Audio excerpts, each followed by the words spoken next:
Estás escuchando Milenio 3 por Aluka Nanica. Tengo en mis manos la portada del diario ABC del 27 de febrero de 1912. Nos remontamos mucho en el tiempo esta noche. Aparece una niña pequeña, de unos 8 años, acompañada de sus padres, junto a los muros de un barrio de la ciudad condal. El titular, toda la portada es esa fotografía, dice: la niña secuestrada en Barcelona.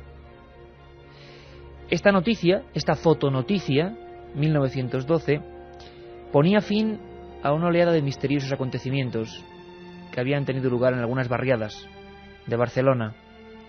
No eran secuestros normales. Se hablaba en ese y otros periódicos de la región de los ladrones de niños, de los secuestradores infantiles. Incluso días después comienza a aparecer una palabra inquietante cuando se empiezan a conocer más hechos de estas historias. La palabra vampira.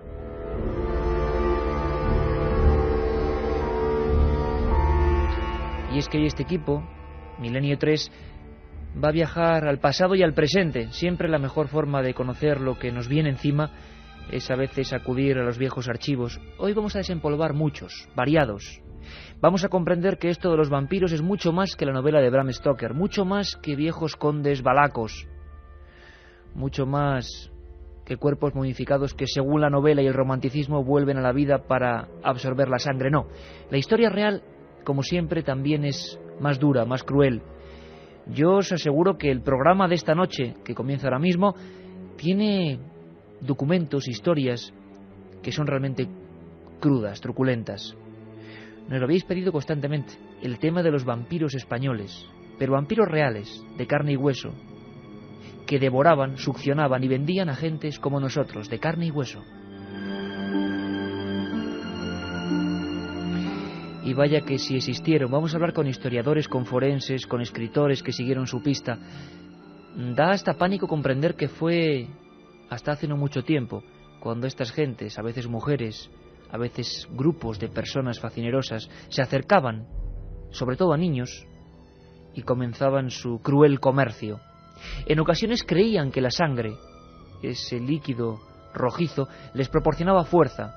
Una creencia esotérica en la sangre tenían muchos de ellos, pero otros, sin embargo, lo hacían por el puro y vil afán de conseguir unas monedas. Y para eso hacían ungüentos de huesos de niños. Para eso comerciaban hasta con las piezas dentales de personas que habían asesinado.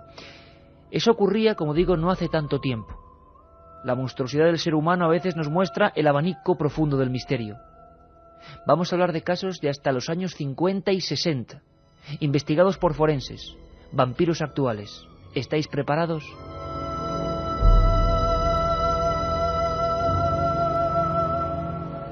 La otra realidad. Milenio 3. En la SER.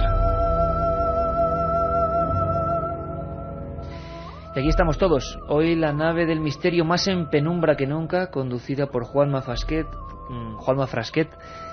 Carlos Barroso, Katia Rocha, Carmen Porter. Buenas madrugadas. Buenas madrugadas, Iker.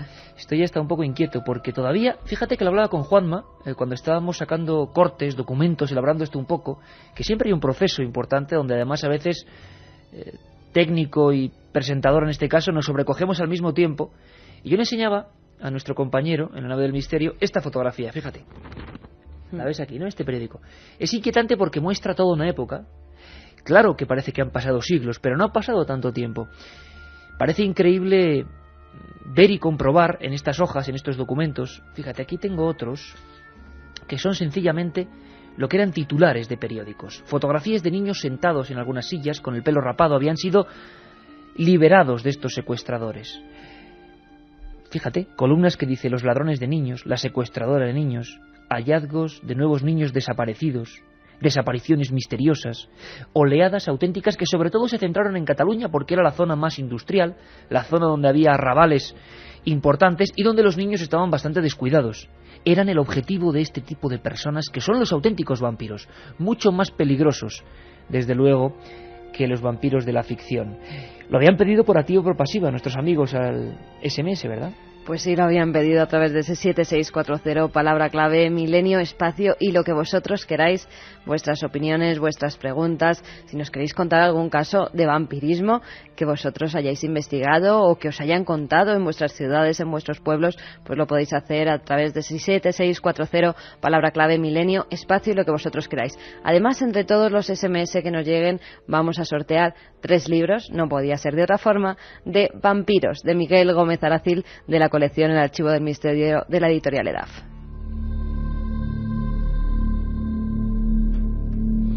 O sea, Carmen, que se había ya completamente abierta esos libros de vampiros con una portada espectacular y con un contenido no menos espectacular. Hoy simplemente vamos a sondear algunas historias que pusieron el vello de punta a nuestros bisabuelos seguramente y que vamos a comprender con forenses como don José Antonio García Andrade, que hasta hace bien poco se han estado tratando en el aspecto de la psiquiatría forense. Gente que tiene una cerval necesidad de succionar la sangre de otros, ni más ni menos. Y pensábamos que esto era propio de culturas o bien de Europa del Este, eso es lo que nos ha contado la leyenda, o bien de antiguos ritos tribales africanos, pero no. Aquí, en España, en Cataluña sobre todo, vamos a centrarnos en esa región porque es donde más casos hubo. Los vampiros, los auténticos vampiros, los saginers, hicieron de verdad durante algunos años la calle suya. Escuchad muy atentamente a Carlos Barroso porque con su voz tan particular damos larga cambiada y nos metemos de lleno en este asunto que combina misterio y criminología. Desde la más remota antigüedad, nuestro país ha sido un lugar surcado constantemente por una serie de siniestros personajes de los que apenas nada se sabe. Vendedores de grasa humana, consumidores de sangre, comerciantes de cuerpos dignos de una película de terror. Los auténticos vampiros españoles representan la cara más oscura y criminal del misterio. Un tema siempre tabú y un tema del que hay muy poca información en España. Si uno se pone a indagar en viejos archivos, como hemos hecho toda esta semana, se da cuenta de que los casos no son tantos. Tampoco hay mucha documentación, pero hay unos cuantos sucesos que sí merecen mucho la pena. Sin embargo, si hablamos de vampiros hay que poner las bases. Hay que saber de qué estamos hablando. Bueno, luego hay teorías, como las del doctor Alonso, que por cierto no quería declarar, y está en su derecho, en este programa ni ningún otro, después de hacer varios tratados de vampirismo. Se hablaba de porfiria, se hablaba de vampirismo como rabia humana. Bueno, a nivel médico había muchas diferencias, ¿no? Nunca se han puesto de acuerdo tampoco los médicos porque también se hablaba de hematodixia, necesidad de sangre, que luego trataremos con más profundidad. Pero, Carmen Porter, si tuviéramos que viajar hasta, digamos, el confín, el inicio de lo que es el vampirismo en la historia, de cómo ha empezado todo esto, ¿qué datos básicos tendríamos que aprender en esta, digamos, pequeña clase que íbamos a aprender entre todos? Pues sí, que el vampirismo ha estado presente desde la más remota antigüedad. Se relaciona con criaturas, normalmente con muertos vivientes, que absorben la sangre de los vivos para prolongar así su existencia. El primer objeto, fíjate qué curioso, donde aparece la figura de un vampiro, es en un jarrón, descubierto en Persia, y está decorado con un dibujo en el que se puede observar un hombre atrapado por un ser que le está succionando la sangre. Más tarde aparece la figura de Lilut, una entidad babilónica que chupaba la sangre de los niños. En la China del siglo VI a.C. hay leyendas que hablan de muertos vivientes, chupadores de sangre. También entre las sociedades hindús, malayas, polinesias, aztecas y esquimales aparecen estos seres. Posteriormente hay muchos mitos griegos que hablan de escenas vampíricas, como el de Lamia, que para vengarse del asesinato de sus hijos a manos de Hera, la mujer de Zeus, se convirtió en una figura monstruosa que chupaba la sangre de los infantes. También las estrigas, que eran mujeres con cuerpo de pájaro y que succionaban la sangre de los recién nacidos cuando dormitaban en sus cunas y la de los jóvenes para adquirir así su vitalidad. Siempre esa historia de fondo, adquirir el poder, la vitalidad, la fuerza, la energía, la vida en definitiva, de otro ser ajeno del que nos apoderábamos de esa forma tan cruel, ¿no? Y tan mezquina. Luego, un día hablaremos de vampiros de la ficción, de vampiros de la novela. Ya hicimos un programa, nos pedís mucho, a Vlad Tepes, al gran Drácula, mito y realidad. Ya hicimos en un especial la biografía de Vlad Tepes, pero hablaremos sobre todo de lo que el cine nos trajo y cómo muchos actores, cuidado con casos como los de Bela Lugosi o el terrible Shrek, que protagonizó la primera película de Murnau llamada Nosferatu, que acabaron enloquecidos, creyéndose vampiro realmente, una historia triste. El personaje, aunque fuera de leyenda, acababa devorando al actor. ¿Y qué decir de la muerte de Bram Stoker? Hay crónicas que se refieren a una muerte terrible, una muerte febril, delirante, donde ese personaje de capa negra, ese personaje casi galante, pero con 2 colmillos, que es una invención del romanticismo, se aparecía en su propia posada, en esa pensión de mala muerte donde muere Bram Stoker. Según sus biógrafos, Bram Stoker se levanta en su último momento, el autor de la gran novela Drácula, señala hacia la esquina y solo repite Strigoyu, Strigoyu, vampiro, vampiro. Sin embargo, lo alucinante, Carmen, es que todo el mundo se centra en Vlad Tepes y ya vemos que está echando humo el 7640 con gente que quiere decir, opinar, comentar, criticar. Iremos paso a paso con todos vosotros, tranquilos, porque sabemos que el tema estaba candente. Siempre es una de esas historias de las que se habla poco y de las que se quiere saber mucho. Todo el mundo conoce Vlad Tepes, ¿verdad? Príncipe valaco, pleno siglo XV. ¿Cómo os quedaríais al comprobar históricamente, aunque hay mucha polémica en ello, que había un vampiro catalán, también conde, y muy anterior al célebre rumano? Hay diferentes nombres. Unos hablan del conde Struck, como suena ese nombre, Struck. Otros hablan de Gifredo Struck y otros de Arnali Strucions. Parece, según la historia, que las tres identidades corresponden en un extraño triángulo a un mismo hombre.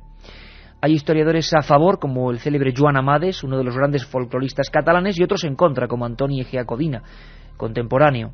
Dicen que hay datos, que no hay datos. Al parecer, alguien, una historia preciosa y dramática, como corresponde a todo un vampiro, vivió en 1212, o se conoció su historia y sus documentos en 1212, época de la batalla de las Navas de Tolosa, y se convirtió en un terror después de la muerte, en un terror, en una maldición, para toda una pequeña comarca agreste de Cataluña.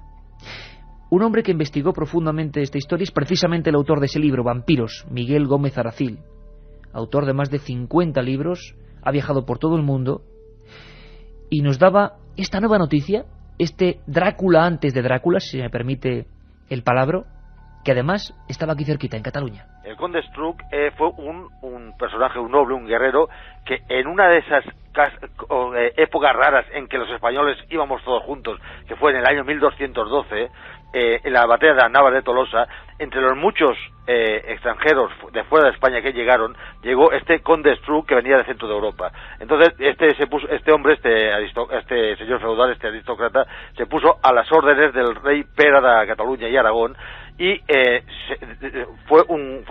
destacó como guerrero en esta batalla de la Nava de Tolosa, y el rey Pera le dio un feudo en la zona del Alt Empordà, en la zona concretamente muy cercana a Figueras, a Llers.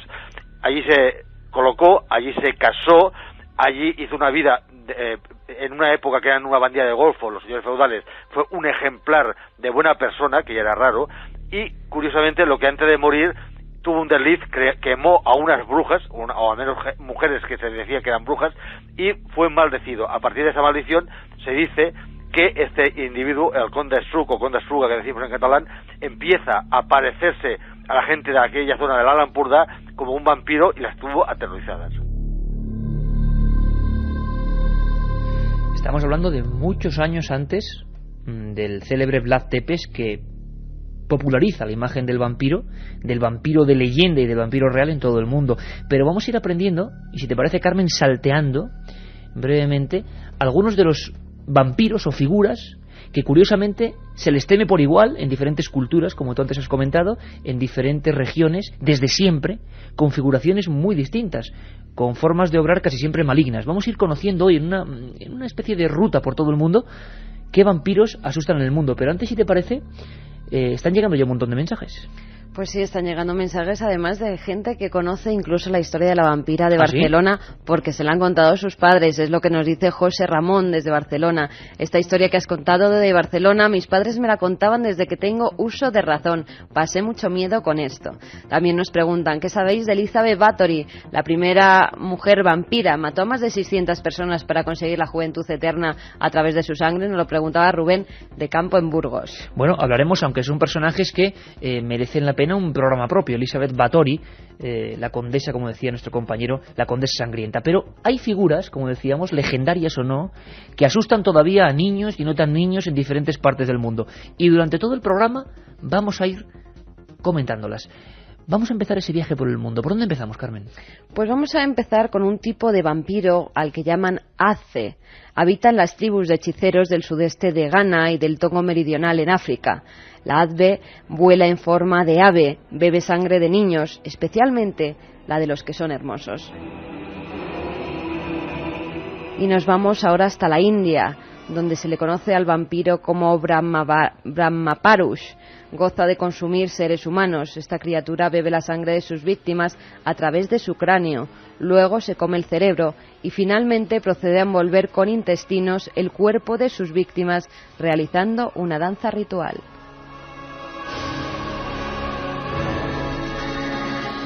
Caramba, con el Brahmaparush, como para encontrarse con uno de esos. ¿Pero qué ocurrió con el conde Struck? ¿Por qué esa maldición vampírica? Hemos hablado de un noble, nos hablaba Miguel Gómez Aracil, de un noble en 1212, muere en 1238, su tumba existe. ¿Por qué este hombre luego, si era aparentemente bueno, es maldecido por una especie de brujas? ¿Por qué se convierte en un vampiro? ¿Por qué hay todavía esa tradición? ¿Por qué incluso hay murales y recordatorios al miedo a este hombre, al conde Struck, al que ya se le identifica con una especie de capa, o de sayo, o de sotana, elemento que luego, ¿verdad?, será recuperado por la novela y por el cine? Ese vampiro siempre solitario, siempre atormentado. Nos cuenta la historia de su muerte y de su otra vida, aparentemente, Miguel Gómez Aracil. En el momento que muere, que ya te digo, muere, y además es muy querido por el pueblo, porque no hace servir ni el derecho de pernada, ni la horca y el cuchillo, ni nada. En cambio, al morir, y se dice que maldecido, entonces se dice que empieza a aparecer, una vez muerto, empieza a recorrer toda aquella zona del Alampurdá, empieza a atacar a la gente, les absorbe la sangre, les absorbe la energía, los mata, o sea, va sembrando la muerte hasta que, bueno, se envía una serie de gente para combatirlo, hasta que se envía a un individuo. Se supone, al menos la tradición dice que no es un sacerdote católico como muchos aseguraron, sino que se supone que es un cabalista judío, posiblemente venido de uno de los Cais en catalán, que traducido al castellano sería una judería, los que habían o bien en Besalú o bien en Castelló de Ampurias, y por un ritual mágico lógicamente desconocido, dice la leyenda que lo vuelve a la tumba y hace que deje de ser un muerto, un úpiro, para convertirse exactamente en eso, en un muerto.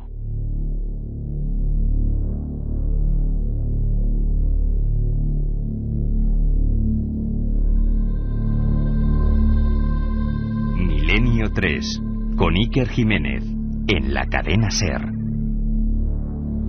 Algunos doctores incluso afirman que la porfiria o la rabia contagiada a un ser humano podría ser la explicación de este tipo de mal. Pero claro, habría que verlo con los ojos del medievo. La porfiria ahí puede ser identificada, incluso tratada más o menos, pero claro, hace unos cuantos siglos eso era estar poco menos que poseído por el demonio. Podemos decir, sin acumular palabras de difícil comprensión, que la porfiria, o más comúnmente el llamado mal de los vampiros, ha estado presente en todas las épocas. Ahora sabemos que es una enfermedad, pero como decimos, no se sabía esto hace unos cuantos siglos.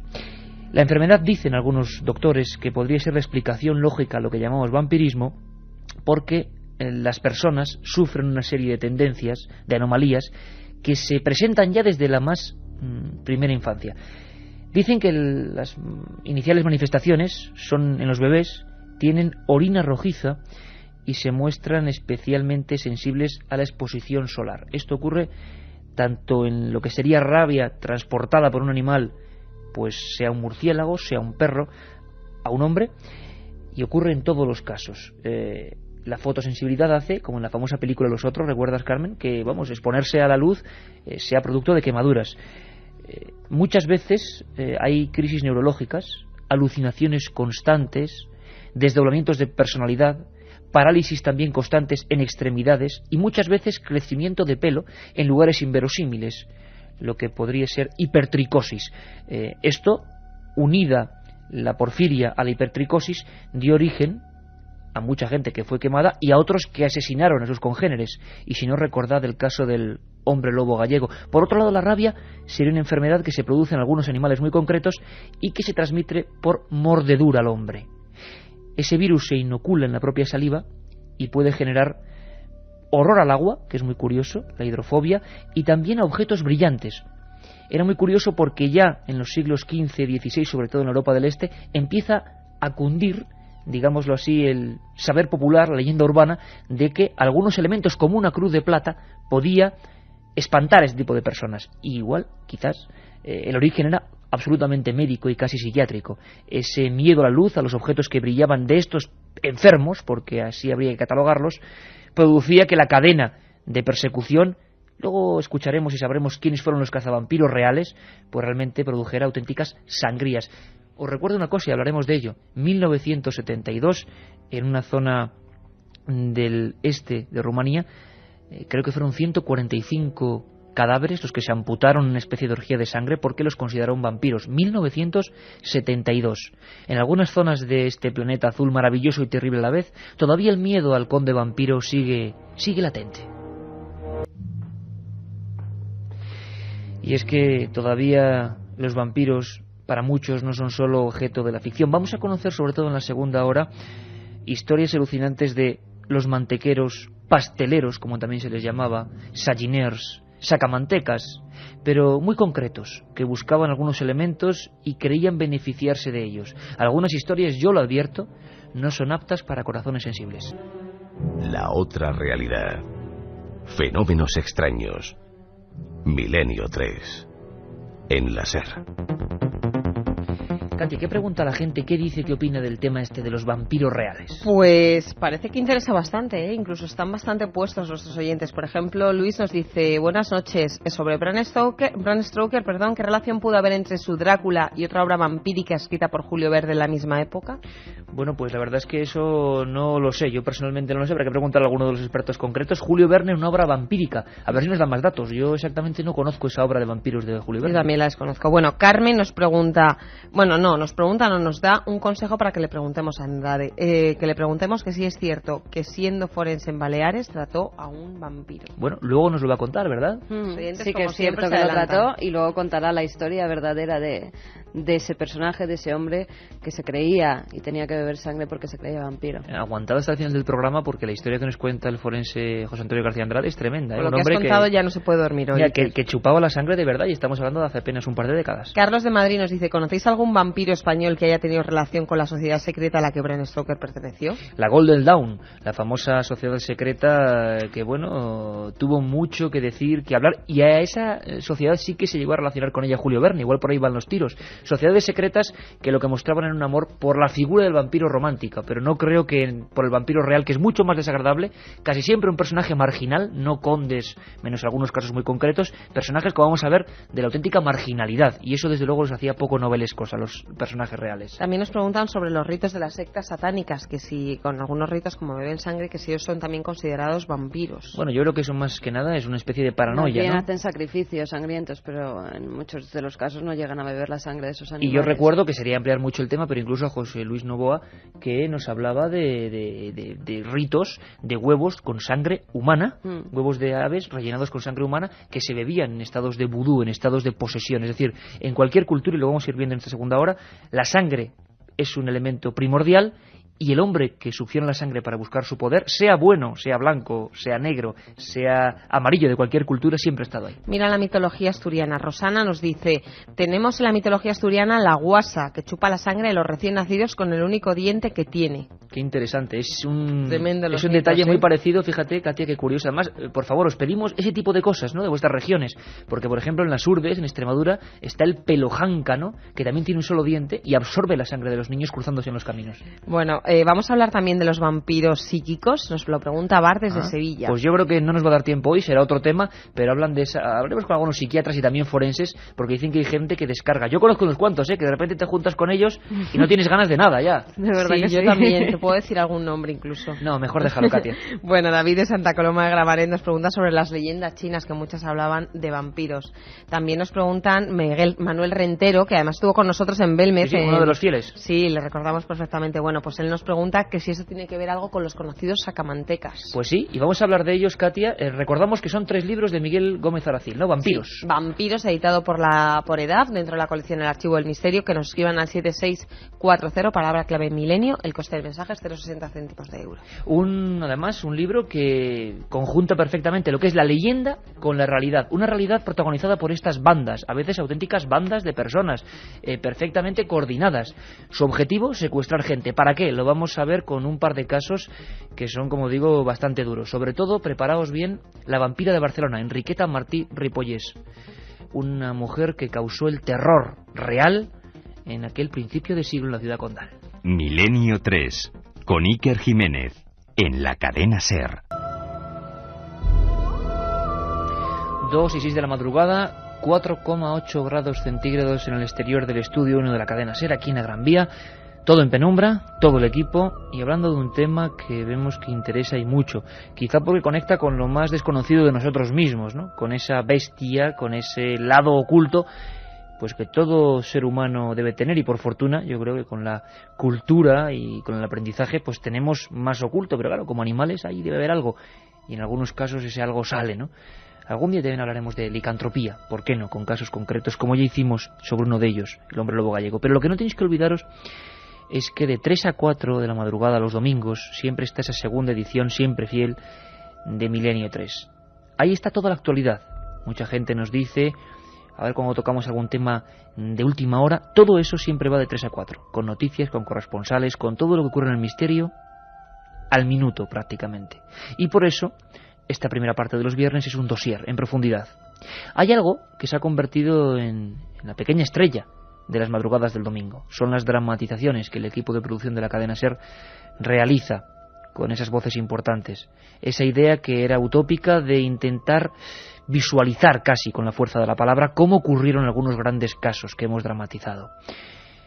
Uno de ellos que he podido guionizar y que ha sido un placer es una historia que a mí me marcó. Fue la historia de un caminante atropellado en una vía del tren. Seguro que ahora cuando os lo diga muchos de vosotros enseguida recordáis, sobre todo las imágenes, la fotografía. Un niño con dientes puntiagudos, con orejas sin circunvoluciones, sin dibujo, partido por la mitad en una vía férrea. Un niño que se convirtió en un inmenso misterio para la Policía Nacional en Galicia. El caminante de Boisaca, y si no queréis perdéroslo, tenéis que estar atentos. De 3 a 4, el próximo domingo. Escuchamos un trocito de esa dramatización, viajamos en un tren hacia ese punto oscuro en mitad de la noche donde apareció el niño de Boisaca. Vamos allá. Había comenzado el mes de mayo y la noche era muy fría. El tren Rías Baixas avanzaba a gran velocidad rompiendo la oscuridad. El convoy regresaba vacío de viajeros y solo el maquinista José Galán miraba los raíles a través del ventanal delantero. Oye, allí se mueve algo. Castro, ven aquí. Ya voy. ¿Qué ocurre, hombre? Allí, bajo el puente de Paredes. ¿No lo ves? Parece alguien haciendo señas. A ver. Pero eso solo puede ser un loco. Reduce que le doy al avisar. Además de la bocina, el potente faro de la cabina iluminó la gran recta que llegaba hasta el arco de piedra. Efectivamente, allí.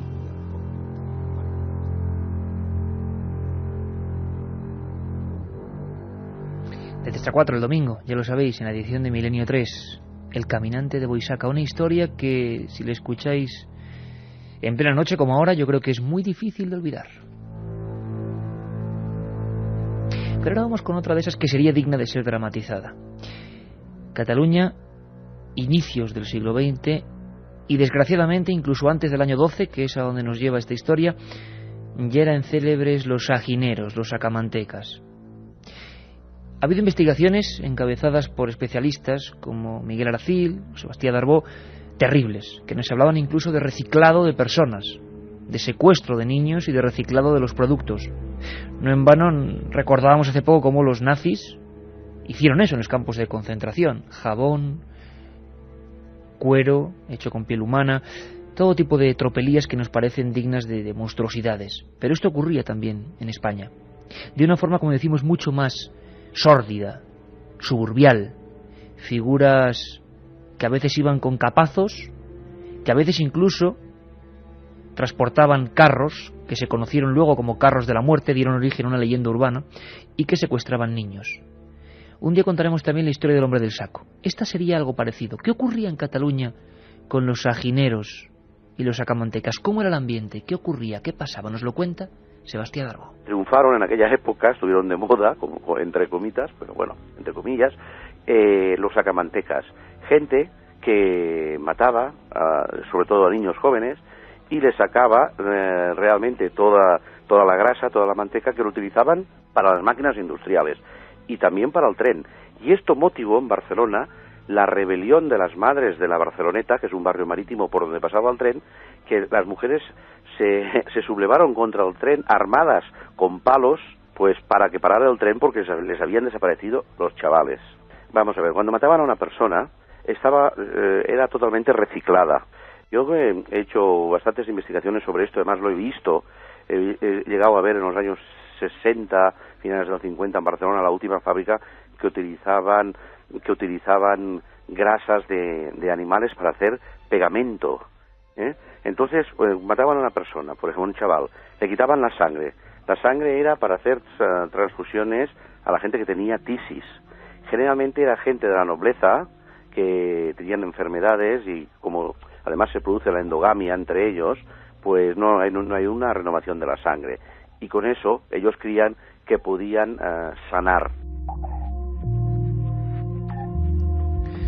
El poder de la sanación, tremendo. Esto hasta ha espantado a algunos de nuestros amigos, ¿no? Por lo que veo. Y fíjate, muchos amigos como David de Granada que nos dicen, ¿tiene todo esto algo que ver con los sacamantecas? Efectivamente, quizá la palabra sacamanteca sea más propia del norte de España, de la cordillera cantábrica y de Castilla. Personajes que llegaron a ser célebres, desgraciadamente, y que fueron ejecutados en Garroteville, como Francisco Leona, este fue en Almería, el crimen de Gádor, o Díaz de Garallo, en Álava. Él, Díaz de Garallo, dio el nombre a los sacamantecas. Sin embargo, en Cataluña se veía algo distinto. Por ejemplo, que había mujeres metidas en este truculento negocio. Mujeres hercúleas, como fue Enriqueta Martí, que se hizo, con todos los honores, acreedora del nombre de vampira de Barcelona. Eran mujeres que a veces, pasándose los niños de corta edad, hasta 5, 6, 7 años, de unos a otros en diferentes portales y barriadas, iban desapareciendo hasta que se acumulaban en algunas casas.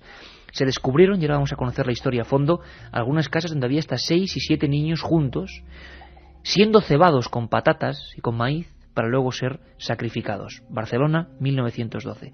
Ahonda aún más en esta diferencia entre sagineros, pasteleros, mantequeros, sacamantecas, otro gran especialista que en los años 70 hizo algunos de los más interesantes trabajos sobre este tema, Ángel Gordon. Todo lo que es la frontera lo que es Cataluña y Levante, ha sido, en la época sobre todo de la posguerra, estuvieron muy de moda los famosos pasteleros, que le llamábamos por aquí, y vosotros le llamabais mantequeros. Hablo en la parte de Castilla, sobre todo.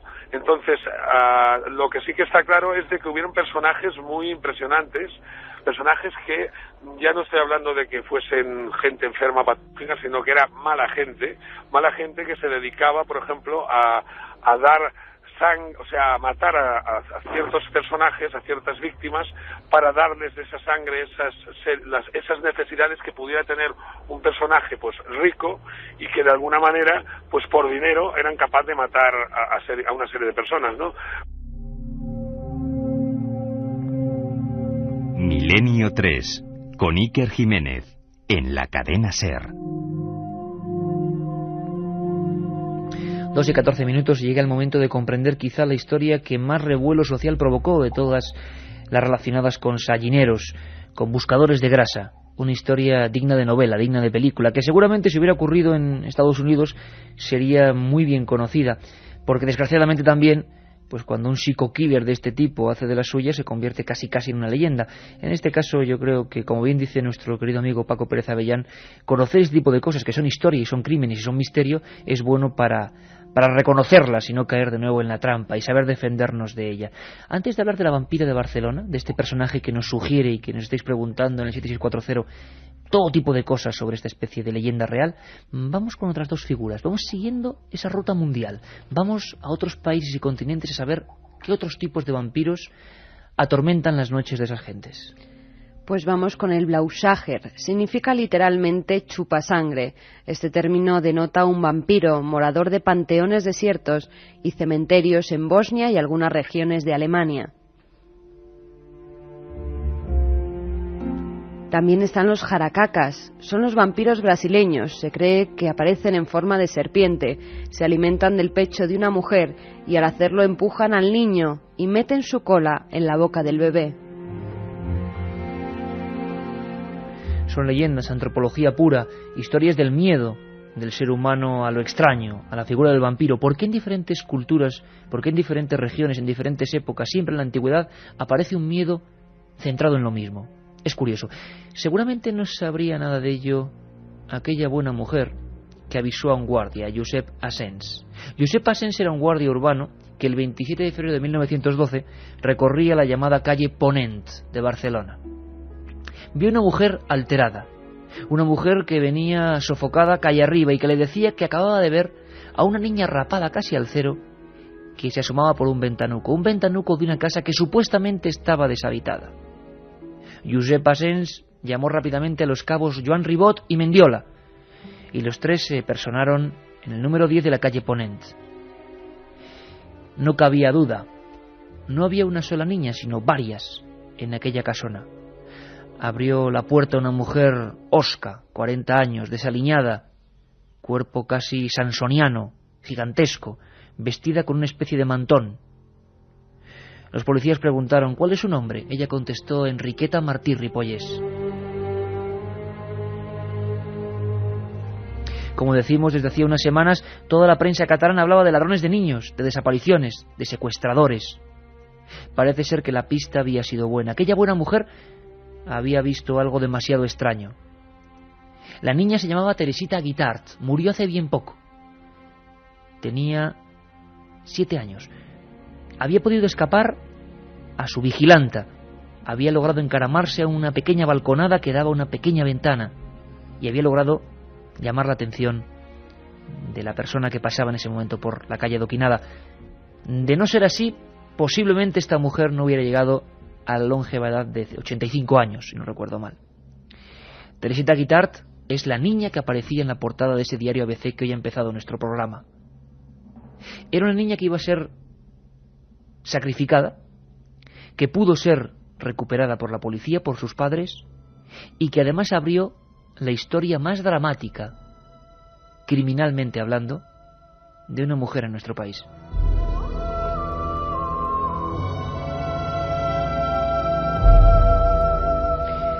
Sebastián Darbó tuvo la posibilidad, director de cine, escritor, psicólogo, tuvo la oportunidad de hacer la última entrevista a esta mujer, de hablar con ella, y hubo algo que siempre le dejó latente, Teresita Guitart, el miedo que no se olvida. Fue secuestrada un 10 de febrero de aquel año 12. Estaba junto a su madre en un mercado que se hacía enfrente de un lugar llamado La Paloma. Viandantes para un lado, para el otro, ajetreo, y de repente, en una especie de abrir y cerrar de ojos, una mujer gigantesca, como decimos, embozada en negras galas, la toma por debajo y se la lleva. Imaginaos a la madre corriendo detrás de esa figura, que rápidamente desapareció entre una multitud que parecía perfectamente, digamos, conchavada con ella y que entorpeció el paso de esa mujer. 17 días en algún lugar impreciso de Barcelona. Teresita Guitart. Sebastián Darbó pudo hablar con ella y recordaba esto. Toda la vida tuvo miedo, ¿sabes? Cuando se le acercaba a alguien que no conocía, imagínate tú, dice, ¿este qué hará? Me va a raptar. Entonces fue muy impactante para ella y lo recordó muy mal. O sea, cuando yo la conocí, ahora ha muerto, murió el año pasado esta mujer, pero estaba todavía recordando el impacto que le causó aquella mujer, cómo les trataba y cómo les iba matando, y cómo se ve que mataba a sus compañeros y en fin, iba liquidando a la gente, y cómo esa mujer cambiaba de vida, cómo por unos momentos hacía de vampira, de pedigüeña por las calles de Barcelona pidiendo pan o pidiendo lo que sea, y por la noche la venía a buscar un carromato de estos, un carruaje con caballos de lujo, y se la llevaba a la mansión del señor Barón, que era un castillo, y allí intervenía en las fiestas de alta sociedad, ella muy bien vestida, y allí podía vender todos sus sus artículos, ¿no? Sus pelucas, sus pegamentos, sus sangres, en fin, hasta las muelas le sacaban, ¿sabes? Hasta las muelas sacaba de los niños para vender en un tráfico terrible y que fue real. Carmen, ¿qué ves? ¿Qué te estoy enseñando ahora en este? Este es un reportaje que yo hice hace algunos años. Terrible esta imagen, ¿verdad? Que antes enseñaba también a Juanma Frasquet, una mujer vestida con trajes muy elegantes para la época, ¿no? ¿Tú cómo describirías esta mujer? Pues una mujer bastante robusta, con el pelo corto, un poco ondulado, como se llevaba en la época, y con ropajes pues casi aristocráticos, porque se ven pues un abrigo labrado, cosido con telas y con hilos muy finos, y un vestido pues que en aquella época sería de los de alta costura. Exacto, y así era, y nos lo adelantaba Sebastián Darboux. Esta mujer, claro que parecía una mendiga cuando se acercó a Teresita Guitart con el objetivo de llevársela. Claro que aparecía incluso por comedores de beneficencia. Claro que tenía contactos con gente tan mafiosa como ella, que se encargaba del tráfico de niños, de órganos en su época, sobre todo de sangre y de unto. Pero por las noches había una transformación digna de novela, y que se pudo documentar en el juicio y con elementos y extractos que ahora vamos a leer. Esta mujer, cuando llegaba la noche, era recogida por ese fastuoso carro y se vestía con los mejores ropajes, iba a las mejores casas, y allí, parece difícil de creer, año 12, vendía su particular recetario.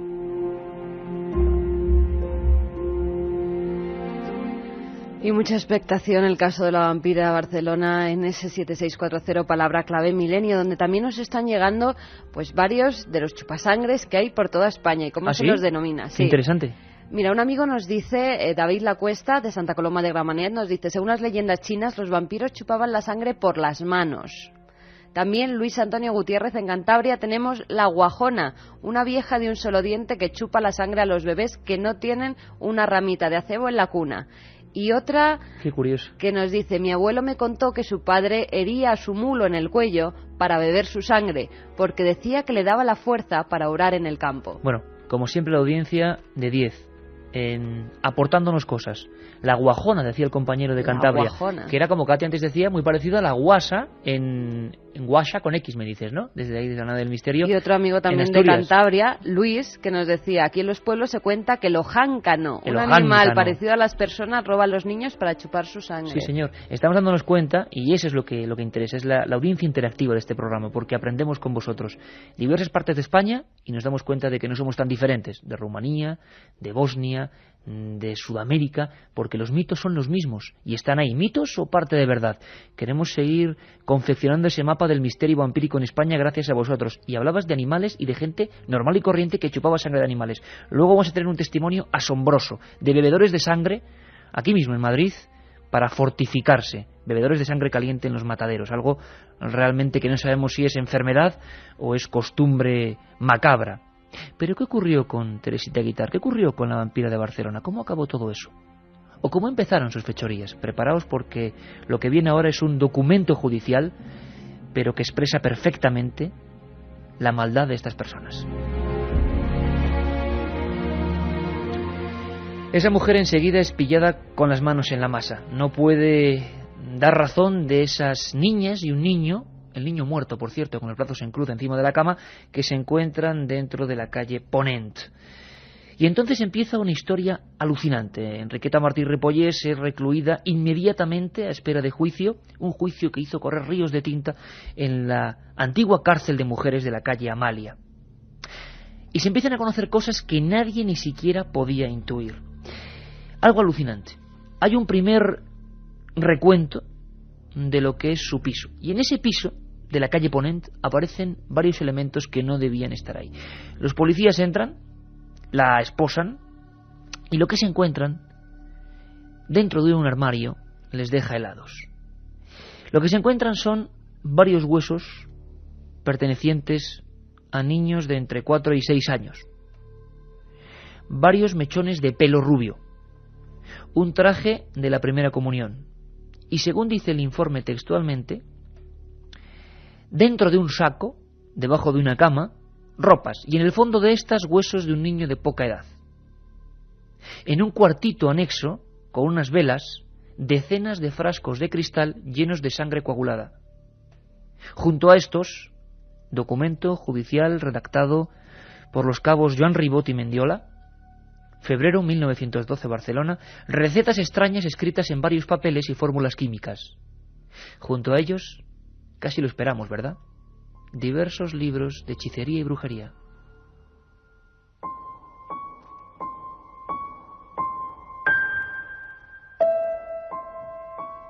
Y rápidamente empieza a investigarse sobre esta mujer extraña, esta mujer apenas conocida para lo que era el sistema judicial barcelonés, pero sí bien conocida por lo que era la alta y baja sociedad. Tenía muchos contactos, mendiga de día, aristócrata, como decía Carmen, de noche, acostumbrado a dos mundos y negociaba con ellos constantemente. Esa mendiga resulta que tenía varios pisos, menuda mendiga, ¿verdad?, a su nombre. Y en ellos, evidentemente, empiezan los escarceos de la policía, las inspecciones a fondo, y el inventario que se va construyendo es sencillamente aterrador. Al mismo tiempo, en esa pequeña celda, aislada del resto de presas que la querían matar, porque eran madres, y algunas de ellas habían desaparecido de sus brazos sus propios hijos, en esa pequeña celda esta mujer sufre varios desmayos, está muy pálida, y asegura a su guarda e incluso al propio juez, a Fernando Prat, juez de instrucción número 3 de Barcelona, que necesita algo para beber, necesita algo para recuperar su vigor, que si no se muere. Lo adivináis, ¿no? Sangre.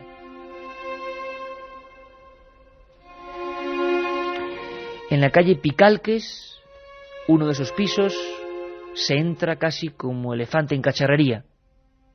Hay una pobre mujer que había alquilado a la mendiga, lo que es la vida, ese piso. Por supuesto no conocía ninguna mendiga, sino una señora de altísima sociedad. Entran con pico y con pala los policías. La mujer está aterrorizada. Es la hora de la comida. Debajo de la vieja pila de agua hacen un hueco. 85 centímetros por 50 de largo. Aparece un niño emparedado. Luego sería en la calle Jocs Florals número 155, donde aparece un niño dentro de un colchón. Y una lista con varios nombres. ¿Unos nombres de quién? Unos nombres que jamás salieron a la luz. ¿Eran los compradores? ¿Era gente de la alta sociedad? ¿Era gente implicada en ese terrible negocio de la vampira de Barcelona? Pero escuchad, por favor, amigos de Milenio 3, este documento que yo pude recuperar, documento judicial, firmado el 13 de marzo, pocos días antes de la misteriosa muerte de Enriqueta Martí, la vampira de Barcelona, en el que más o menos se sentenciaba a esta mujer por los siguientes cargos, tras una serie de careos, declaraciones, en los que interviene con llamamiento público el alcalde de Barcelona, señor Sostres, ante el pánico provocado a la propia gente. En este momento, 13 de marzo, la escena sería la siguiente.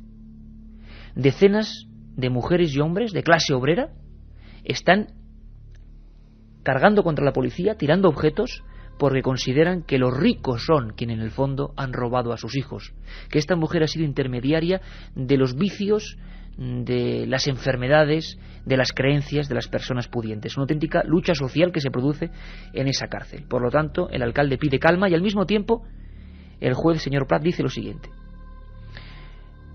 Queda demostrado que Enriqueta Martí Ripollés, 40 años, empezó su carrera delictiva antes del año 12. Concretamente, el 2 de febrero de 1908, Enriqueta se hace con su primera presa, una niña de 2 meses, sin nombre, hija de Manuel Alancho Fuster y Blas Castellano, actualmente desaparecida. Que los restos de la calle Tallers correspondían a José Expósito, de 2 años, desaparecido. Que Alejandro Pujaló, de 2 años, fue asesinado por esta mujer. Que otro niño sin identificar fue también muerto en la casa de Ponent, donde solo se encontraron sus restos junto a un pequeño uniforme del Liceo Políglota. Que Juanito, de apellido desconocido y 5 años de edad, era el niño muerto al que llegaron a ver los policías, y la niña secuestrada, Teresa Guitart. Que entre el 24 y 27 de febrero del año 12 se raptó a otro niño de 5 años de nombre José y cuya filiación está por confirmar. Que otro crimen fue el realizado contra el niño Benedicto Beseguer, de 6 años. Lo mismo ocurrió con otro chiquillo, misma edad, Benito Claramunt, y que por último Angelina y Teresa Guitart fueron salvadas tras haber sido secuestradas para el mismo fin. Según los forenses, los 3 forenses que intervienen en esta historia, esas 7 víctimas podían ser perfectamente multiplicadas por 3. ¿Y cómo acaba esta historia? ¿Qué pasa con Enriqueta Martí? Dicen que un día antes de que fuese su juicio, se intenta cortar las venas con una cuchara de madera, no lo consigue, y su aislamiento se ve superado por una avalancha. Investigó esa historia profundamente nuestro compañero y sorteamos su libro Vampiros, Miguel Gómez Aracil. Ella era la asesina. Ella sacaba y mataba a los niños, le sacaba la sangre, las mantecas y las vendía. Pero ¿quién había? Convencido que sería gente de altísimo poder adquisitivo, de la alta burguesía catalana, los mismos que, porque su muerte no está clara. Yo he estado 50.000 veces delante de lo que era la cárcel donde fue asesinada, pero lo que es verdad es que alguien entró. No se sabe si fueron las mismas presas, que no está claro, si fue un sicario, no está claro. Fue una muerte rara, tan rara como fue su vida.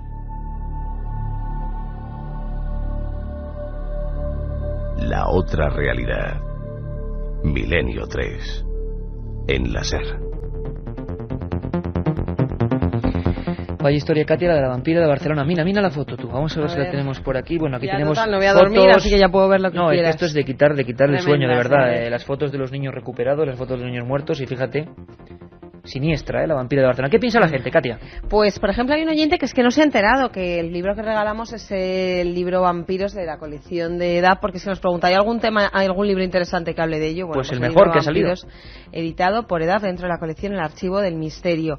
Una estudiante de Santiago nos dice: buenas noches, soy una estudiante de historia. Los mongoles chupaban la sangre de sus caballos cuando no tenían alimentos. Es verdad, cierto. También un oyente que nos responde a lo que preguntábamos antes de Julio Verne, nos dice que la obra vampírica de Verne podría ser una muy cortita y muy poco conocida, que se llama El Castillo de los Cárpatos. El Castillo de los Cárpatos. Bueno, pues fenomenal, buscaremos información y como siempre, mil gracias, nos deis una lección. Luis pues nos cada dice día. que Javier Sierra también en su libro En busca de la edad del oro también hablaba de ese tema. Más mensajes, por ejemplo, un chico, José de Salcedo, nos dice: ¿conocéis a Vladimir, el vampiro de Pontevedra? Bebía sangre, dormía en un ataúd. Sí, yo con Vladimir estuve a punto de pegarme un piñonazo en la autopista. Recuerdo perfectamente en una entrevista. Y la verdad es que me cayó muy simpático. Luego el hombre, no sé qué habrá sido de él. Se creía vampiro, pero era otra historia, ¿no? No tiene nada que ver con esto. Hubo programas de televisión que la sangre le sentó bastante mal. Sí. ¿Te acuerdas? Recuerdo, que tuvo que salir del sí. plato de televisión porque decía que la sangre estaba todavía caliente. Si es que la sangre, según los médicos, no es nada buena para ingerir, ¿no? La verdad, escucha este mensaje porque ya al principio me ha hecho gracia, pero es que luego da que pensar. Nos dice un oyente desde León, dice: soy panaca de León y aquí hacemos unas morcillas muy ricas con la sangre. Un abrazo. Hombre, claro, la sangre, y si nos damos cuenta somos todos un poco vampiros, porque en Navarra, donde es gran parte de mi familia, se come la sangrecilla encebollada, ¿no? Pero no es sangre humana. Claro, ahí está la diferencia. Bueno, ¿qué pasa con aquel montón de animales que aparecieron con una marca como de mordisco y totalmente chupados de sangre? Fue en Sudamérica, ¿no? Fueron vampiros, España, Javi de Jaén. Y en España también, en Sudamérica fue en Puerto Rico, el vampiro de Moca, fue en Costa Rica, y en España tenemos casos en Segovia, tenemos casos en Canarias, tenemos casos en Navarra. Se refiere a los casos que nos contaba Pablo Villarrubia, sí, que ven a casa. Y varios que pudimos investigar y pude investigar Belot, personalmente. Que le tuvimos aquí, a un También, veterinario. De Argentina. Recuperaremos un día toda esa historia de mutilaciones de animales. Bueno, más preguntas. Habéis explicado la fobia de los vampiros a la luz y objetos luminosos, pero ¿qué realidad hay con su repulsa a los ajos? ¿Y por qué se les mata con una estaca en el corazón? Pues nos lo van a contar luego, ¿verdad? Y ni más ni menos que el forense García Andrade, que nos cuenta por qué y cómo surge y en qué momento de la historia surge eso de la estaca, que por cierto, Katia, muchísima gente que tenía enfermedades que hoy son completamente comprensibles, pues fueron muertos, desenterrados incluso para ver si les habían crecido colmillos, hechos barbaridades, pues por eso, por la incultura, ¿no? Así que todo esto es conocimiento. Los 3 libros de Aracil, ¿no? 7640, palabra clave del milenio, el texto que nos quieran poner, y ese libro de Aracil que la verdad que está siendo objeto de codicia. Hablábamos de ese final de Enriqueta Martí, despedazada por un sicario, muerta primero de un disparo, de una cuchillada, no queda claro en el informe forense, y lo que sí está claro es que luego se ensañaron. Fijaos qué final, ¿no? Como un pelele transportado entre las manos de aquella gente. Hay teorías que dicen que acabaron con ella los propios aristócratas, la propia gente pudiente de aquella época, para que no declararan el juicio ni dieran nombres contra ellos. La teoría de la conspiración siempre está ahí, ¿no? Había gente, dicen, implicada. Aquella nota nunca se encontró. La inspección de los 2 policías en la calle Jocs Florals, había una nota con muchos nombres. Dicen, cuentan la investigación, y hablo de periódicos como ABC o La Vanguardia, que durante 3 meses siguieron la historia. Yo en la hemeroteca me chupé, si se puede decir esa palabra, página a página, toda esta investigación, y es increíble, Carmen, porque, bueno, el juicio fue espectacular, y al final nunca se supo dónde demonios estaba esa nota. Lo que sí se supo es que hubo gente a la que se culpó de haber comprado lo siguiente: pomada de huesos de niño, ahí queda eso, ¿no?, para comprar eso, y ungüentos de sangre fresca, que a veces incluso Enriqueta debajo de sus ropajes llevaba en un pequeño carrito.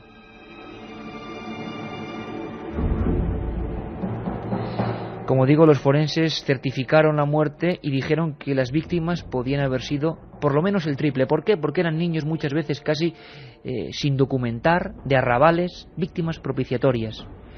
Se buscaban a niños rollizos y con ellos se hacían emplastos. De toda esta historia, al final quedó, como casi siempre, un cántico popular. Algo que todavía se cantaba después de la Guerra Civil en Barcelona, en aquella calle Ponet. Decía algo así como: con dolor y sentimiento les vamos a relatar el hallazgo de una niña, la niña Teresita Guitart. Y ahora larga cambiada, Carmen, larga cambiada, porque estamos hablando de una cosa que es antigua, pero es que en los años 70, el más prestigioso forense español, que además le felicitamos porque empieza una nueva andadura, además en televisión, el auténtico CSI español, José Antonio García Andrade. ¿Dónde se van a meter en la mente de los criminales? Bueno, habrá que verlo muy de cerca. Nos habla y nos confiesa, porque es un poco confesarnos, ¿no?, que él tuvo que tratar a un vampiro, a un auténtico vampiro. No tenía capa, no tenía colmillos, pero tenía una tremenda sed de sangre. Profesor de psiquiatría forense, eminencia en este campo, 4.000 autopsias y seguro que la experiencia más extraña de su vida. Era un muchacho relativamente joven, con poca dotación intelectual, y entonces se dedicaba a pinchar a las mujeres, sin pinchazos que no eran mortales, ni mucho menos, porque le gustaba succionar la sangre de las mujeres.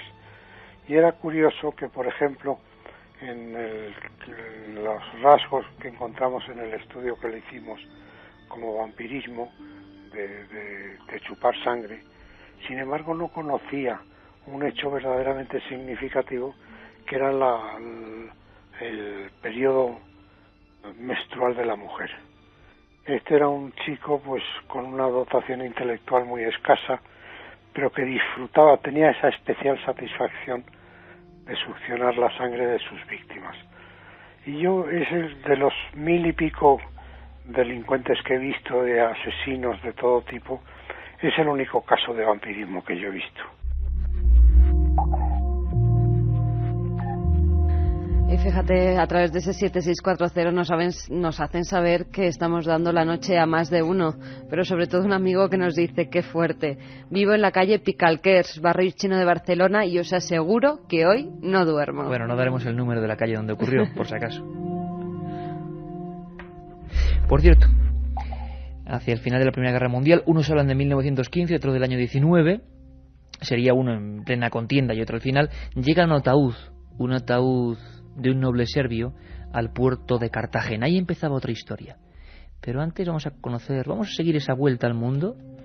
Nos están aportando un montón, de verdad, y seguir, porque nos parece alucinante, de denominaciones de origen en España del tema vampírico, pero en el mundo hay muchas y algunas estremecedoras. Carmen, vamos con dos más. Pues vamos con los Cibatateo. Era una bruja Exactamente, era una bruja vampiro que se encontraba en la sociedad de los aztecas. Los niños eran su alimento favorito. Aparecía con la cara blanca, las manos cubiertas con tiza y huesos dibujados en su ropa. Y también con el líder Nadali. Es una especie de vampiro que infesta regiones de Hungría. Si se sospecha que un cadáver es un líder Nadali, este es destruido clavándole un hierro a través del hueso temporal del cráneo. Pues quizá era un líder Nadali lo que contenía ese viejo ataúd. Para los investigadores españoles expertos en este asunto se convirtió en el caso del ataúd maldito. Llegó un día al puerto de Cartagena y fue reclamado desde La Coruña y empezó un viaje largo y sembrado de muertes. Uno de los investigadores que también siguió este tema fue Miguel Montero de Espinosa, que aseguró que llegó a Santillana del Mar. Fijaos la diagonal que tuvo que hacer, Cartagena, Santillana del Mar, y por el medio, en diferentes poblaciones, Borox, un montón de poblaciones, fue dejando gente desangrada, gente que cuando custodiaba en correos y en diferentes sitios ese ataúd fallecía. ¿Cuál fue exactamente el viaje, Carmen? Los puntos por donde pasó este ataúd maldito que tanto ha hecho que pensar y tantos ríos de tinta ha hecho correr. Pues esta historia sale a la luz, Iker, porque en 1983 Miguel Gómez Aracil recibe una información sobre los trabajos de investigación de un abogado toledano, en el que se hace referencia a un ataúd que llegó al puerto de Cartagena. Allí estuvo varios días hasta que fue reclamado por un hombre de La Coruña. Se traslada el féretro por carretera, haciendo varias paradas en diferentes localidades. Y a los pocos días se comienzan a producir casos de vampirismo en aquellas localidades por donde ha pasado el féretro, como Alhama del Segura, Almería, Toledo, Santillana del Mar, Comillas y por fin en La Coruña. Bueno, pues que nos lo cuente Miguel Gómez Aracil, que empezó con toda esta historia y le da a conocer. ¿Qué pasó con aquel ataúd maldito, Miguel? Llega a España, concretamente a la costa murciana, a Cartagena, un ataúd de un noble centroeuropeo, y alguien lo recoge. Eso quedaría muy bien incluso para Bram Stoker en la película de Drácula, se parece mucho a su historia. Ese ataúd es recogido por alguien y por razones que la verdad que yo sepa nadie la sabe, recorre toda España y se va para tu tierra, se va para el norte de España. Por donde va pasando este ataúd se van dando una serie de muertes extrañas, muertes por desfallecimiento, por anemia, se van dando una serie de apariciones y extraños sucesos. Entonces alguien lo recoge supuestamente en el Cantábrico, lo hacen devolver hacia abajo y continúa. Y curiosamente este ataúd que después de aparecer el libro me ha pasado información, parece ser que volvió a Cartagena, fue enterrado en un cementerio cercano a Cartagena y aún hoy hay una tumba bastante de gran tamaño con una calavera que sería normal y corriente, o sea, esculpida, eso en un cementerio sería lo más lógico, y además con un murciélago un tanto especial. Se supone que quizás allí se volvió a ser enterrado este noble del centro de Europa, que ya digo, el misterio está en que aquel individuo, tal como fue recorriendo España, en los lugares donde él estuvo, fue dejando esa impronta.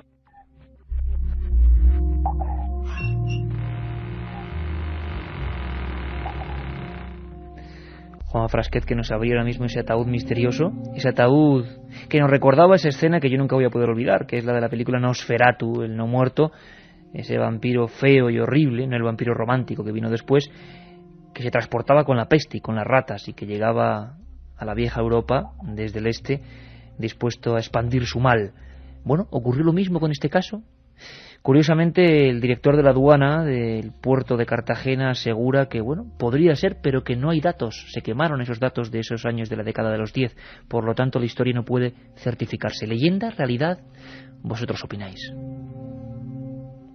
Lo que no parece leyenda, sino una siniestra verdad, es lo ocurrido más cercano a nosotros en el tiempo, ni más ni menos que la batalla del Ebro, una de las escenas ya tópicas, típicas y trágicas de la Guerra Civil Española. Según Sebastián Darbó, en esta batalla hubo un recrudecimiento de esos movimientos de sacamantecas que ya parecían mitigados. Si hay una década, que además lo preguntan ahora mismo en el 7640, si hay una década importante, una fecha importante de actuación de esta gente, sacamantecas, sagineros, tíos del unto, bueno, es entre el 1900 y el 1915, justo en esa zona de revolución industrial, de proceso muy rápido en la sociedad. Bueno, después se mitiga, pero en la guerra civil la necesidad parece, según Sebastián Darbó, que afloró de nuevo los finos instintos de los sacamantecas. Que en toda la zona del río Ebro, donde se produjo la famosa batalla del Ebro, allí hubo muchas muertes y hubo mucha gente con heridas que necesitaba sangre, ¿sabes? Y hubo muchas infecciones. Entonces, una de las formas de paliar esto era comprar sangre a esos vampiros, ¿no? y me encontré yendo tanto a la parte sur de Cataluña como a la parte sur de Teruel, en el Matarraña, todavía gente mayor, y eso fue el año pasado, por ejemplo, la última vez que estuve, que todavía recordaba a sus padres y sus abuelos lo que les había pasado en esa zona con motivo de la batalla, de la guerra civil, la batalla del Ebro.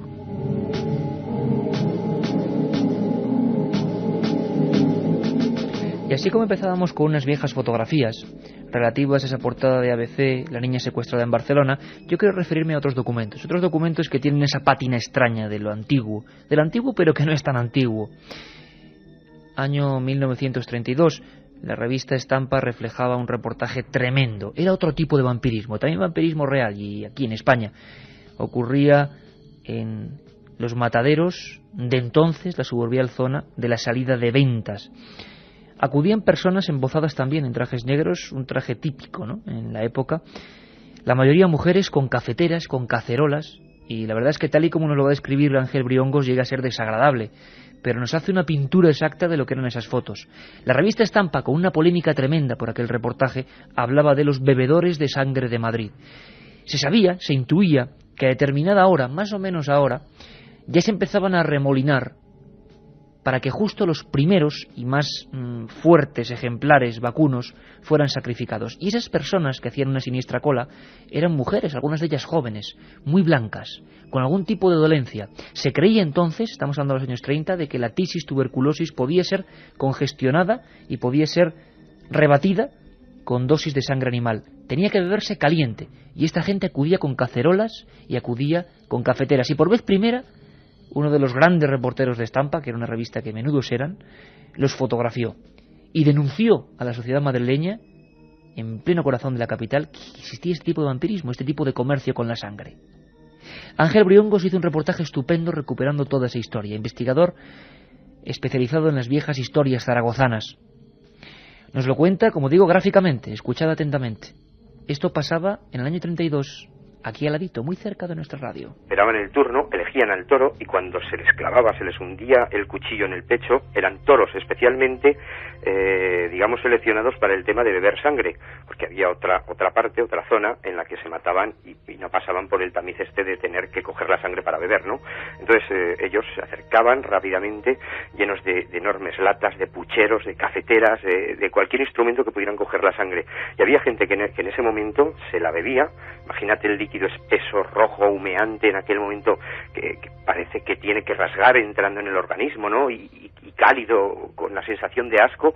Pues bueno, algunos apuraban el vaso al máximo a tenor de que no podían tragar más, pero lo tenían que apurar. Y otros lo llevaban rápidamente, corriendo incluso a unas personas que en este caso pues no se atrevían a dar la cara, no se atrevían a salir a la calle a beber eso, ¿no? Esas personas que se ocultaban en sus ropajes fueron también sorprendidas por las viejas cámaras de Estampa. Y menuda polémica la que se montó. Desde aquel día esa gente desapareció. No sabemos si siguió por otras vías. Y luego otro investigador nos va a contar que hasta bien entrado los años 70 y casi 80 había encontrado, Carmen, pásmate, a este tipo de gente en los mercados de Barcelona bebiendo sangre de las bandejas de los animales. Esto ocurría hace bien poco y ahora lo vamos a escuchar. No sé si bebían sangre de esta forma estos personajes que tienes aquí, envueltos de leyenda. Pues vamos con el croijak. Es el término búlgaro que se utiliza para denominar al vampiro. Este permanece en su tumba durante 40 días después de su muerte. Mientras tanto, sus huesos se solidifican y sus poderes mágicos se agrandan, permitiéndole ir a todas partes en busca de sangre.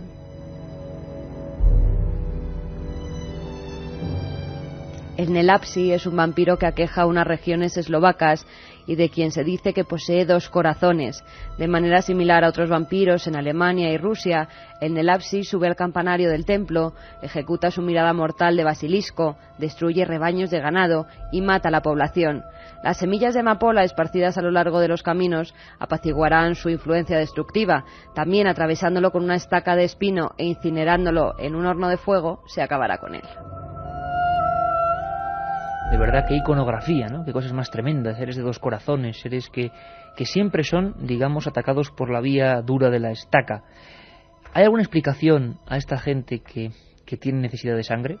Ángel Gordon nos hizo conocer con toda la polémica que también hubo sobre esto, vosotros como siempre tenéis la opinión última, una enfermedad, una dolencia, ellos le pusieron el nombre de hematodixia, necesidad de ingerir sangre humana o sangre animal en gran cantidad.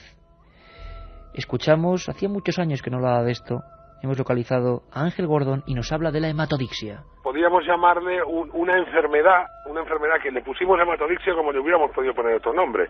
Era simplemente, dijéramos, gente que necesitaba ingerir, dijéramos, sangre, aunque fuese a través de alimentos.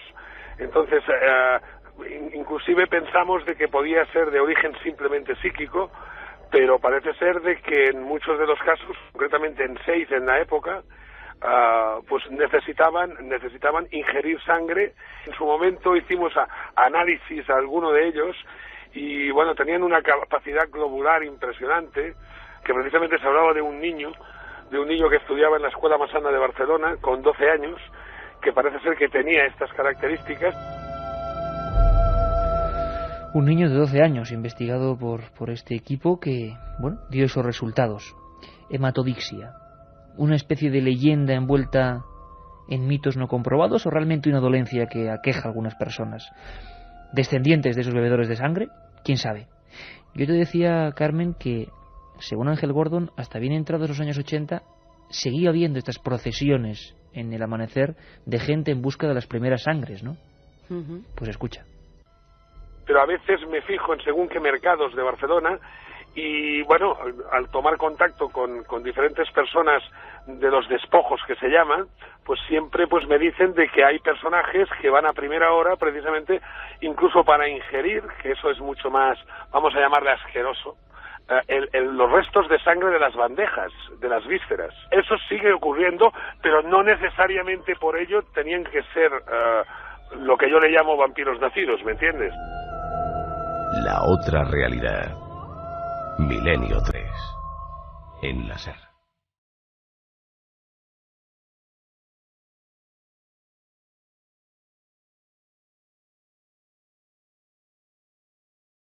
Brucolaco, Lutín, Estrigoyu, Upiro o vampiro. Muchos nombres para un mismo fenómeno. El ser moribundo que huye de la luz. El individuo monstruoso que vive entre tinieblas. Es alguien que ha provocado fantasías, novelas, películas y también desgraciados casos reales. Esta noche, Milenio 3, vamos a conocer algunos de los más sorprendentes sucesos que muchos quieren olvidar y que, pese a quien pese, hicieron historia. Y tanto que los estamos conociendo y dará para una segunda parte amplísima sobre el miedo, sobre todo en Europa. Nos hemos centrado en España, pero en Europa por este mito. Tanta gente muerta, tanta gente emparedada, tanta gente quemada viva, sobre todo a partir del siglo XIV, ¿no, Carmen? A partir del siglo XIV es cuando comenzaron a producirse espectaculares manifestaciones vampíricas, que además, es curioso, coincidían con las grandes epidemias de peste. Para evitar el contagio, los cuerpos eran enterrados precipitadamente, muchos de ellos sin certificar la muerte clínica. Por ello, en días posteriores al fallecimiento, muchos de esos cuerpos eran hallados completamente ensangrentados en sus panteones, pero no por haber recibido la visita de ningún vampiro, sino porque habían sido enterrados vivos y al intentar escapar de ese ataúd, pues todas las manos, las uñas, estaban completamente destrozadas y su cuerpo quedaba ensangrentado. La epidemia llegó al más alto índice de locura y de muertes inocentes a finales del siglo XIX, o sea, aquí al lado, en la siguiente manzana de la historia. Nos lo cuenta el prestigioso forense José Antonio García Andrade. Hubo una epidemia a finales del siglo XIX y además era curioso porque muchos de estos sujetos dieron lugar a otro tipo de mito, que era el de clavar una estaca de madera en el corazón de sus víctimas, con objeto de que no pudieran recuperar el valor de la sangre. Y quizá, y para enlazar con un futuro programa, para dejarlo ahí, con todo el misterio, con toda la tragedia que este tema de los vampiros tiene, nos vamos con una noticia que recorrió el mundo en 1972. terrible. Nos la recordaba Ángel Gordon, ocurrió muy cerquita en el este de Europa. Yo recuerdo que en el año 72, que ocurrían muchas cosas en las épocas de los 70, recuerdo concretamente muy cerca de Vodvodina, me parece que era en el sur de Rusia, concretamente entre Rumanía y Valaquia, había una población que, vamos, eso salió en montones de periódicos del este, que de alguna forma hubo una comisión oficial que sino que estacaron, decapitaron y quemaron 135 cadáveres del cementerio de ese pueblo, ¿no? El miedo y pánico al vampiro ha hecho que en el año 72, en un pueblo del este de Europa, tuviera todavía algo parecido a la Edad Media, ¿no? Estacar, decapitar y quemar 135 cadáveres, yo siempre decía en la época que si tienes algún familiar que ha fallecido y es uno de esos 135 cadáveres, pues sentir o ver que una comisión oficial te lo trata como si fuese un vampiro cualquiera, pues sinceramente no queda muy bien.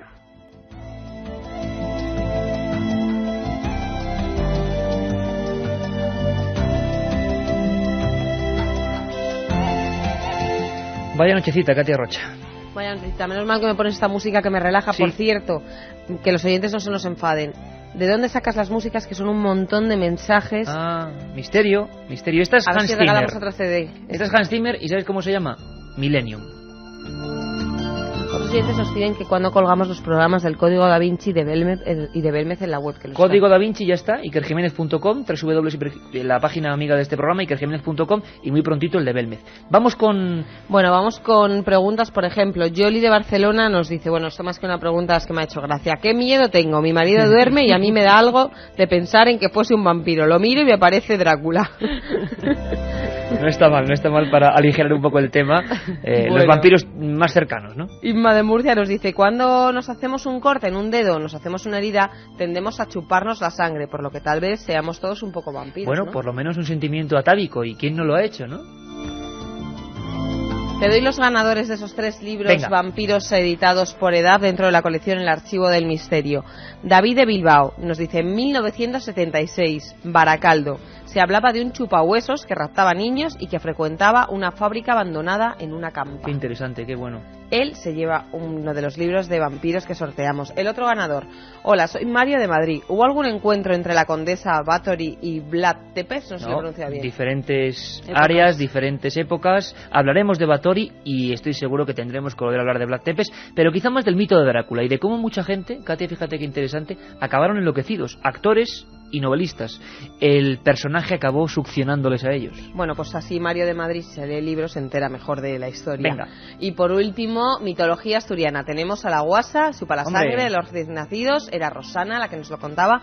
Pues ella se lleva ese 3er libro de edad, que además ha colaborado con nosotros y con nuestro programa.